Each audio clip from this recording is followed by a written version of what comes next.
Hello, everyone. Welcome to Viewers' Voices and happy Sunday.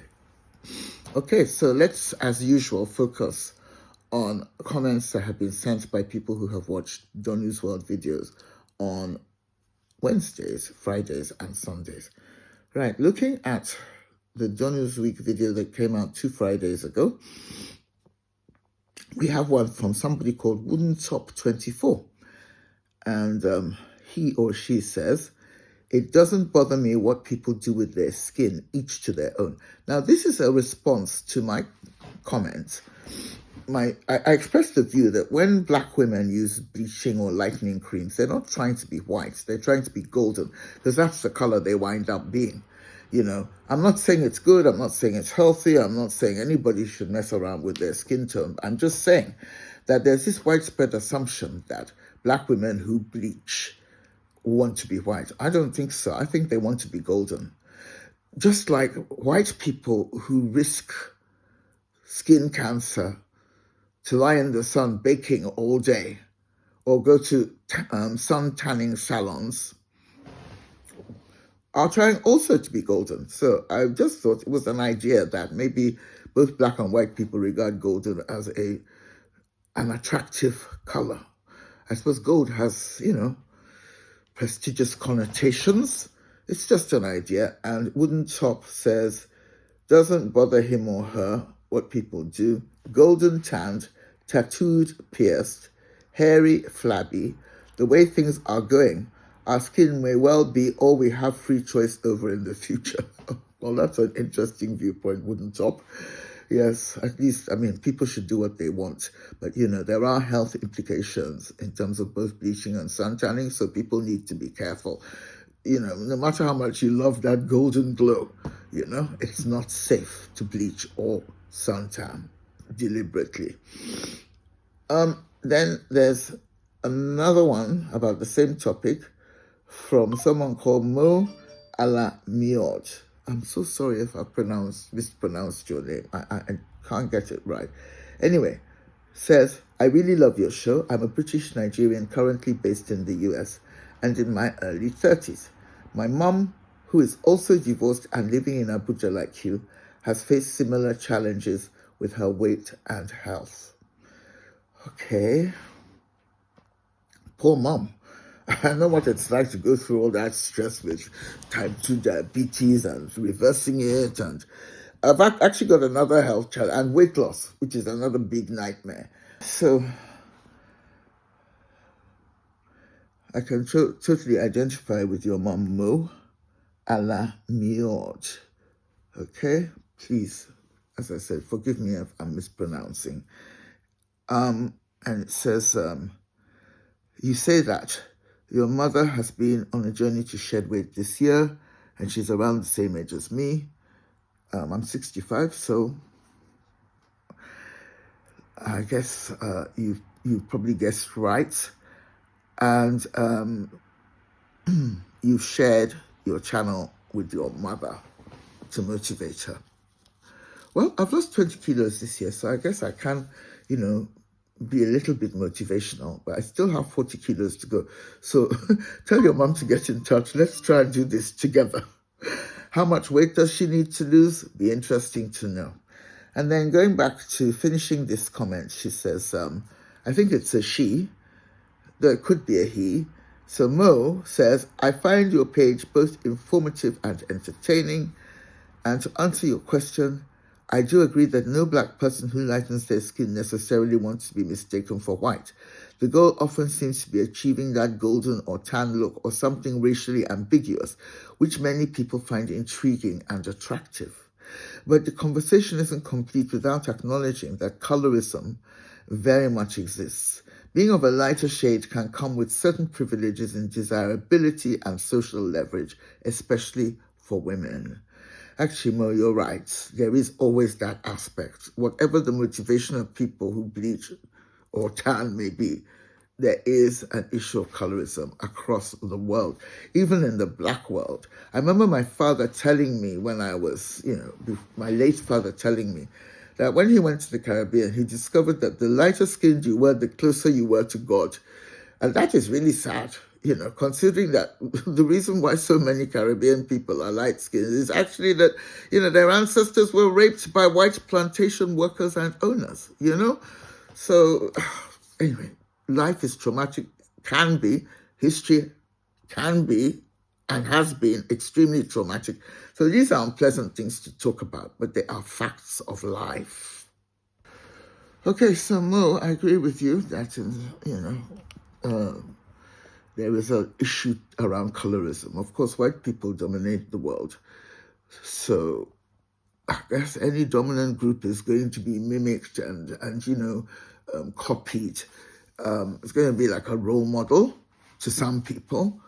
So maybe if the Chinese ruled the whole world the way white people have, we'd all be trying to have eye surgery so that our eyes look more almond-shaped. I really don't know. Anyway, so there you are. And then Mo concludes by saying that he or she notices that the discussion often veers towards accusations of self-hate, which I don't fully agree with.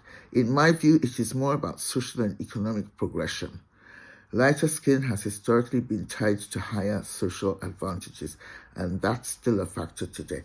Well, you see, I totally disagree with you there, Mo. Sorry, my phone where I was reading these comments from just dropped. I totally disagree with you, Mo, for the simple reason that no matter how high status being white may be in certain settings or contexts, if you set out to change yourself physically to look like white people, then you are displaying a certain degree of self-hate. Not you personally, but anyone who does it. I mean, and again, it's not a one-way street. When people like the Kardashians enhance their butts so they can look more black, and they're always dating black men anyway, so clearly they have an issue around wanting to be black or hang out with black people or meet black standards of beauty, it is a form of self-hate, because basically the only acceptable way to be really is to love who you are, what you were born as, or at least to accept it. And any attempt to radically change that, beyond superficialities, is a self-esteem issue, in my opinion. So, well, we can continue this discussion maybe another time. It's something I will no doubt return to. So let's now quickly go to the last video from last Wednesday, where I asked why Nigerian leaders were refusing to develop their countries. They're always going abroad to wonderful places like Dubai and, Europe and the Caribbean and enjoying themselves. They go there on holiday, they go there for medicals, they go there to shop, and yet they make no serious attempts to turn Nigeria or some of the other African countries into similarly attractive destinations. So I called them out on this. I called them out on their negligence and their hypocrisy, because if you think something is good and you're a leader, why don't you just duplicate that good thing in your own backyard? So Patricia Wask said she liked that video, and she thinks the mixed economy of Nigeria disincentivizes and discourages investment and diminishes opportunities for its citizens.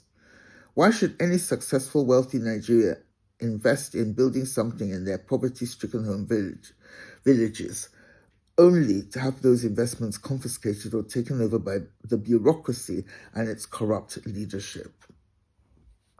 Okay, so I did make the point that a lot of these leaders come from, really poor villages or really poor backgrounds. And that, not only do they not turn the entire country into a wonderful wonderland, like, I don't know, the foreign cities that they visit all the time, and a lot of them have houses in those foreign cities, they also neglect the villages they came from, which is really sad, because those villages are in desperate need of investment and attention. Patricia says, this point that Patricia has just made is worthwhile.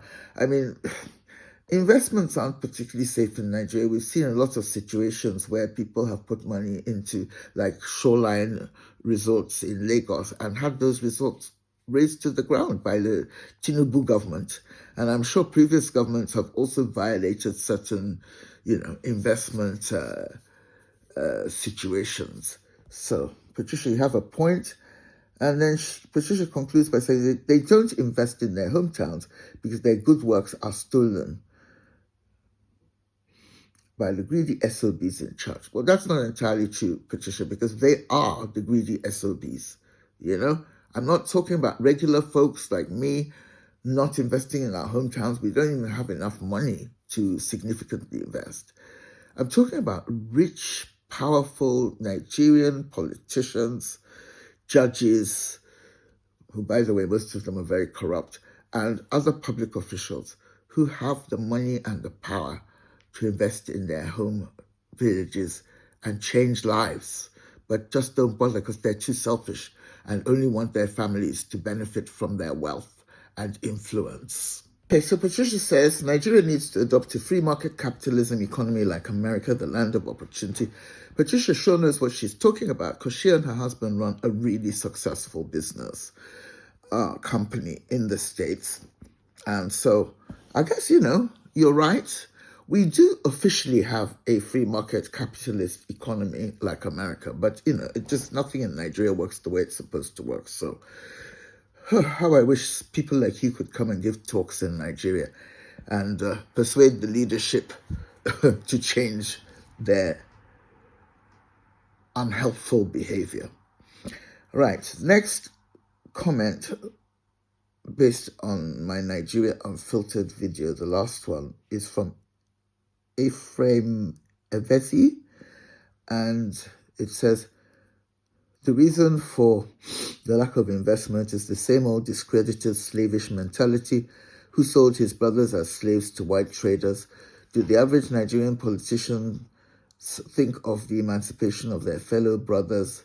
We use the wrong yardstick for competing. We flamboyant and bombastic for the very wrong reasons. The problem is largely cultural, yet culture ought not to be static but progressive. Only leaders that are futuristic and selfless can turn the ugly tide. Okay.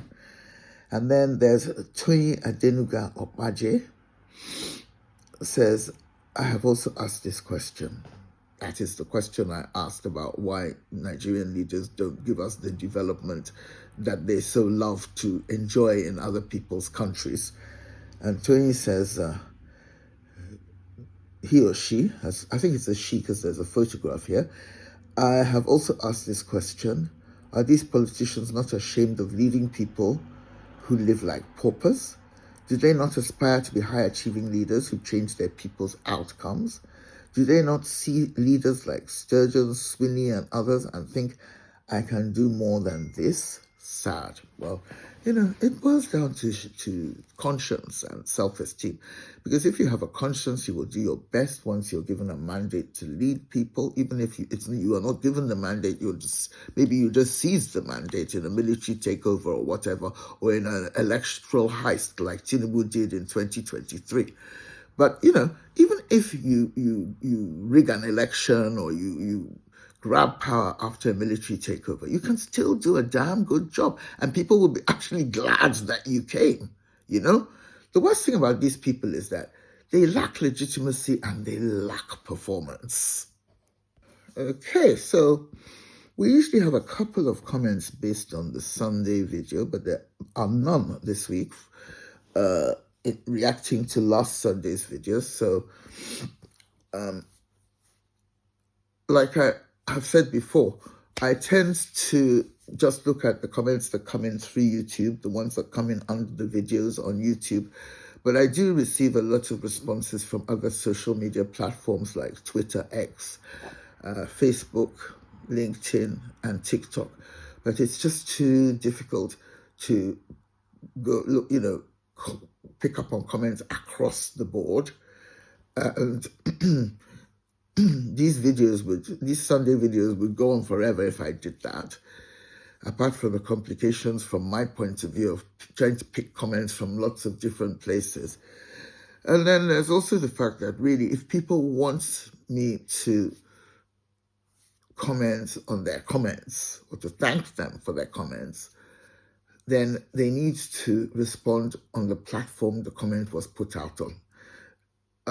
The source platform, that is YouTube. But I'm very grateful to everybody who talks, who comments on, Twitter and other places. But I'm just trying to explain why it's only the YouTube comments that I usually pick up on. So anyway, that's all for this week. I'm very grateful yet again to people who watch my videos and people who comment on my videos, even the ones who are rude to me on usually on X, Twitter. They're kind of adding value because it gives me a sense of what people like and don't like. And sometimes, I am sometimes forced to change my position because of a constructive criticism from a viewer. So keep those comments coming. Thank you very much. See you on Wednesday, Friday, and next Sunday.